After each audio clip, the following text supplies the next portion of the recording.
నాకు సైడ్ ఎవరా నీళ్ళు సాయి రా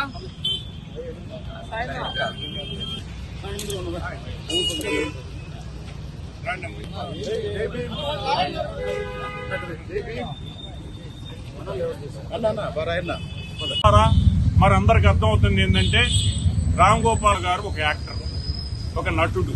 దీంట్లో దర్శకుడు ఎవరు? జగన్మోహన్ రెడ్డి. స్క్రీన్ ప్లే ఎవరు? జగన్మోహన్ రెడ్డి. జగన్మోహన్ రెడ్డి గారు. మీ పిల్లలు ఇంటర్మీడియట్ మరియు ఎంసెట్ చదువుతూ సబ్జెక్ట్స్ లో కన్ఫ్యూజ్ అవుతున్నారా? కాన్ఫిడెన్స్ లెవెల్ తక్కువగా ఉందా? రిపీటెడ్ మిస్టేక్స్ చేస్తున్నారా? అయితే మీకోసమే ఉంది Rise app. 1 lakh question bank, performance analysis, online classes by experts, ఇంకా మరెన్నో ఫీచర్స్ తో మీ ముందుకొచ్చింది Rise the perfect guide. Description లో ఉన్న లింకును ఉపయోగించి సబ్స్క్రైబ్ అవ్వండి.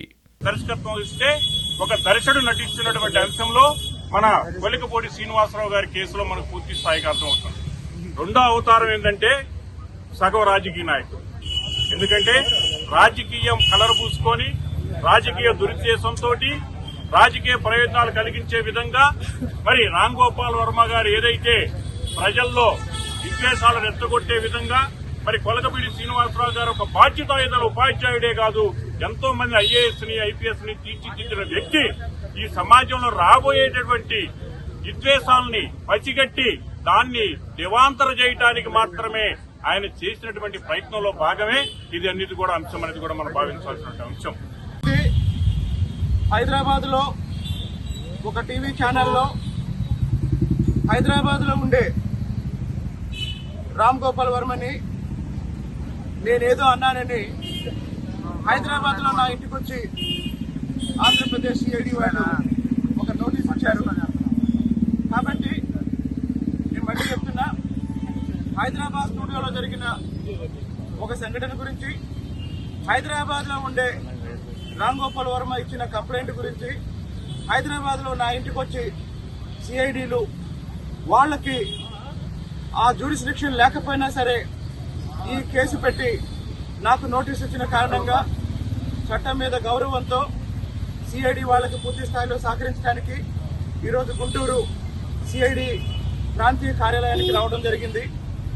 రామ్ గోపాల్ వర్మ విషయంలో, రామ్ గోపాల్ వర్మ సినిమాల విషయంలో నా అభిప్రాయం నిన్న, ఈరోజు, రేపు కూడా ఒకటే.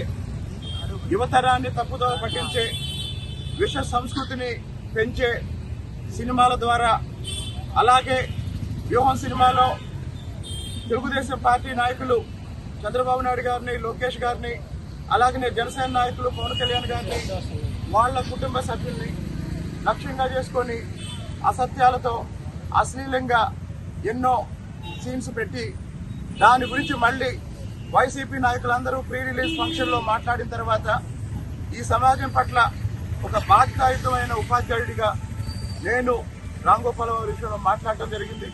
ఈరోజు సిఐడి వారికి వారు అడిగిన సమాచారం మొత్తం ఇస్తాను, నా అభిప్రాయాలు వాళ్ళతో చెప్తాను. జై అమరావతి. అయితే ఈ అక్రమ కేసుల వల్ల, లేకపోతే ఈ బెదిరింపుల వల్ల మా పోరాటం ఏమాత్రం తగ్గదు. ఇంకా ఈ అక్రమ కేసులకు వ్యతిరేకంగా, ఈ అశ్లీల సినిమాలకు వ్యతిరేకంగా, రామ్ గోపాల్ వర్మ లాంటి ఒక చీడపురుకి వ్యతిరేకంగా మా పోరాటం ఇంకా కొనసాగుతుంది. ఈ పోరాటంలో నాతో పాటు సహకరిస్తున్న అందరికీ, ప్రతి ఒక్కరికి కృతజ్ఞతలు తెలియజేస్తున్నాను.